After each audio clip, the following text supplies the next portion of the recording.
ನಮಸ್ಕಾರ. ಸ್ವಯಂಪಾಕ ಅಭಿಮಾನಿಗಳಿಗೆ ಸ್ವಾಗತ. ಈ ದಿನ ನಾನು ಜೋಳದ ಹಿಟ್ಟಿನಿಂದ ಒಚ್ಚಾವಿಗೆ ಹೇಗೆ ಮಾಡೋದು ಅಂತ ಹೇಳಿ ತೋರಿಸ್ಕೊಡ್ತಾ ಇದ್ದೀನಿ. ಜೋಳದ ಹಿಟ್ಟು 1.5 ಕಪ್ಪು, ನೀರು 1.5 ಕಪ್ಪು, ಪಾತ್ರೆಗೆ ನೀರು ಹಾಕಿ ಕುದಿಲಿಕ್ಕಿಡಿ. ಅದಕ್ಕೆ ಅರ್ಧ ಟೇಬಲ್ ಸ್ಪೂನ್ ಕಲ್ಲುಪ್ಪು, ಹಾಗೆ 1 ಟೀ ಸ್ಪೂನ್ ಎಣ್ಣೆ ಹಾಕಿ ನೀರು ಚೆನ್ನಾಗಿ ಕುದೀತಾ ಇದೆ. ಇದಕ್ಕೆ ಜೋಳದ ಹಿಟ್ಟನ್ನು ಹಾಕಿ ಒಂದು ಅರ್ಧ ನಿಮಿಷ ಬಿಡಿ. ಈಗ ಚೆನ್ನಾಗಿ ಇದನ್ನ ಕೈ ಆಡ್ಕೊಳ್ಳೋಣ. ಸ್ಟವ್ ಆಫ್ ಮಾಡಿ ಹಿಟ್ಟನ್ನು ನಾನೀಗ ಚೆನ್ನಾಗಿ ಕಲಸಿದ್ದೀನಿ. ನಾನು ಒಂದು ಕುಕ್ಕರ್ ಪಾತ್ರೆನಲ್ಲಿ ನೀರು ಹಾಕಿಬಿಟ್ಟು ಇದಕ್ಕೆ ಸ್ಟೀಮರ್ ಇಡ್ತಾ ಇದ್ದೀನಿ. ಸ್ಟೀಮರ್ ಇಲ್ಲ ಅಂದ್ರೆ ನೀವು ಪಾತ್ರೆಗಳನ್ನು ಇಟ್ಟರು ಕೂಡ ಆಗತ್ತೆ. ಒಂದೊಂದೇ ಉಂಡೆಗಳನ್ನ ಮಾಡಿಬಿಟ್ಟು ಸ್ಟೀಮರ್ನಲ್ಲಿ ಬೇಯಲಿಕ್ಕೆ ಇಡೋಣ. ನಾನು ತೆಳ್ಳಗೆ ಈ ತರ ಸಣ್ಣ ಸಣ್ಣದಾಗಿ ಮಾಡಿದ್ದೀನಿ. ಬೇಗ ಬೇಯುತ್ತೆ ನಿಮ್ಗೆ ಈ ತರ ಮಾಡೋದ್ರಿಂದ. ಅದಕ್ಕೆ ಎಷ್ಟು ಹಿಡಿಸುತ್ತೋ ಅಷ್ಟನ್ನು ಮಾಡಿಬಿಟ್ಟು ಹಾಕೊಳ್ಳೋಣ. ಹಿಟ್ಟಷ್ಟನ್ನು ಉಂಡೆ ಕಟ್ಟಿಟ್ಟಿದ್ದೀನಿ. ನೀರು ಕುದಿಲಿಕ್ಕೆ ಶುರು ಆದ್ಮೇಲೆ ನೀವು ಇದನ್ನ ಮುಚ್ಚಿಡಿ. ವೆಯ್ಟ್ ಹಾಕುವಲ್ಲಿ ಒಂದು ಮುಚ್ಚಳ ಮುಚ್ಚಿಡಿ. ಆವಿನಲ್ಲಿ 15ರಿಂದ 20 ನಿಮಿಷ ಬೇಯಿಸಿದ್ರೆ ಸಾಕಾಗುತ್ತೆ. ಮಧ್ಯದಲ್ಲಿ ಒಮ್ಮೆ ಒಳಗಡೆ ನೀರಿದೆಯಾ ಅಂತ ನೋಡ್ಕೊಳ್ಳಿ. ಈಗ ಬೆಂದಿದೆಯಾ ನೋಡೋಣ. ಉರಿನ ಸ್ವಲ್ಪ ಸಣ್ಣ ಮಾಡಿಕೊಂಡು ಈ ಮೇಲಿನ ಲೋಟ ತೆಗೆದ್ಬಿಟ್ಟು ನಿಧಾನಕ್ಕೆ ಮುಚ್ಚಳ ತೆಗೆರಿ. ಬೆಂದಿದೆಯಾ ಅಂತ ನೋಡ್ಲಿಕ್ಕೆ ಒಂದು ಕಡ್ಡಿನ ಹೀಗೆ ಈ ಉಂಡೆ ಒಳಗೆ ತೋರಿಸಿದೆ ನೋಡಿ. ಕಡ್ಡಿಗೆ ಏನು ಹಿಟ್ಟು ಹಿಡಿದಿಲ್ಲ ಅಂದ್ರೆ ಇದು ಬೆಂದಿದೆ ಅಂತ ಹೇಳಿ. ಸ್ಟವ್ ಆಫ್ ಮಾಡೋಣ. ಶಾವಿಗೆ ಒರಳಿಗೆ ಸ್ವಲ್ಪ ಎಣ್ಣೆ ಹಚ್ಕೊಳ್ಳಿ. ಹಾಗೆ ಶಾವಿಗೆ ತೆಗೆಯುವಂತ ತಟ್ಟೆ ಕೂಡ ಸ್ವಲ್ಪ ಎಣ್ಣೆ ಒರೆಸ್ಕೊಳ್ಳಿ. ಕೈಗೆ ಸ್ವಲ್ಪ ನೀರನ್ನು ಮುಟ್ಟಿಸ್ಕೊಂಡು ಈ ಉಂಡೆಗಳನ್ನ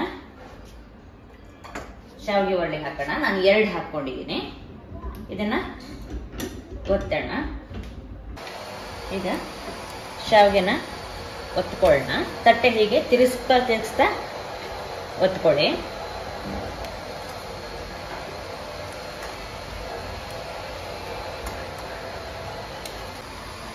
ಇದೇ ತರ ನೀವು ಎಲ್ಲ ಶಾವಿಗೆನೂ ಮಾಡ್ಕೊಳ್ಳಿ. ಈ ಶಾವಿಗೆ ಮಾಡಿ ಆದ್ಮೇಲೆ ಅದನ್ನ ಒಂದು ಒದ್ದೆ ಬಟ್ಟೆ ಮೇಲೆ ಹಾಕೊಳ್ಳಿ. ಉಂಡೆಗಳನ್ನ ತೆಕ್ಕೊಂಡ್ಮೇಲೆ ಮುಚ್ಚಿಟ್ಟಿರಿ ಅದನ್ನ. ಈಗ ಎಲ್ಲ ಉಂಡೆನೂ ಒತ್ಬಿಟ್ಟು ಶಾವಿಗೆ ಮಾಡಿದ್ದಾಗಿದೆ. ಇದನ್ನ ಸ್ವಲ್ಪ ಮುಚ್ಚಿಡಿ, ಇಲ್ಲಿದ್ರೆ ಒರಟಾಗತ್ತೆ. ಎಣ್ಣೆ 2 ಟೇಬಲ್ ಸ್ಪೂನು, ನೆಲಗಡಲೆ ಅಂದ್ರೆ ಕಡಲೆಕಾಯಿ ಬೀಜ 2 ಟೇಬಲ್ ಸ್ಪೂನು, ಕರಿಬೇವು ಸ್ವಲ್ಪ, ಹೆಚ್ಚಿದ ಕೊತ್ತಂಬರಿ ಸೊಪ್ಪು ಸ್ವಲ್ಪ, ಲಿಂಬೆಹಣ್ಣು 1 ಇಟ್ಕೊಂಡಿದ್ದೀನಿ. ರಸ ನೋಡಿ ಹಾಕೊಳ್ಳೋಣ. ಹಸಿಮೆಣಸಿನಕಾಯಿ ನಾನು ಈ ಗಾತ್ರದ ಹಸಿಮೆಣಸಿನಕಾಯಿ 5 ಹೆಚ್ಚಿಟ್ಕೊಂಡಿದ್ದೀನಿ. ನಿಮ್ ಖಾರದ ಅಪೇಕ್ಷೆ ಮೇಲೆ ಹೆಚ್ಚು ಕಡಿಮೆ ಮಾಡ್ಕೊಳ್ಳಿ. ಉಪ್ಪು 3/4 ಟೀ ಸ್ಪೂನ್ ಅಷ್ಟು ನಾನಿಲ್ಲಿ ಕುಟ್ಟಿದ ಉಪ್ಪು ಇಟ್ಕೊಂಡಿದ್ದೀನಿ. ತಾಜಾ ತೆಂಗಿನಕಾಯಿ ತುರಿ ಹತ್ರ ಅರ್ಧ ಕಪ್ಪು. ಎಣ್ಣೆ ಬಾಣ್ಲಿಗೆ ಹಾಕಿ ಕಾಯಿಕಿಡಿ. ಎಣ್ಣೆ ಕಾದ್ಮೇಲೆ ಅದಕ್ಕೆ ಅರ್ಧ ಟೀ ಸ್ಪೂನ್ ಸಾಸಿವೆ ಹಾಕಿ. ಸಾಸಿವೆ ಪಟ ಆದ್ಮೇಲೆ 1 ಟೀ ಸ್ಪೂನು ಉದ್ದಿನ ಬೇಳೆ ಹಾಕಿ. ಹಾಗೆ 1 ಟೀ ಸ್ಪೂನು ಕಡಲೆಬೇಳೆ. ಎರಡು ಸ್ವಲ್ಪ ಹೊಂಬಣ್ಣಕ್ಕೆ ಬರಲಿ. ಉದ್ದಿನ ಬೇಳೆ ಕಡಲೆಬೇಳೆ ಹೊಂಬಣ್ಣಕ್ಕೆ ಬಂದಿದೆ. ಈಗ ಹೆಚ್ಚಿದ ಹಸಿಮೆಣಸಿನಕಾಯಿ ಹಾಕಿ.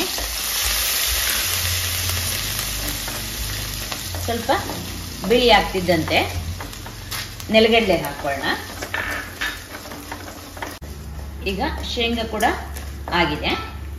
ಸ್ವಲ್ಪ ಕರಿಬೇವನ್ನ ಹೀಗೆ ಮುರಿದ್ಬಿಟ್ಟು ಹಾಕಿ.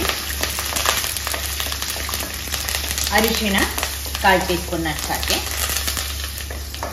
ಸ್ಟವ್ ಆಫ್ ಮಾಡಿ ಈ ಒಗ್ಗರಣೆಗೆ ಮಾಡಿಟ್ಟ ಶಾವಿಗೆಗಳನ್ನ ಹಾಕೊಳ್ಳೋಣ.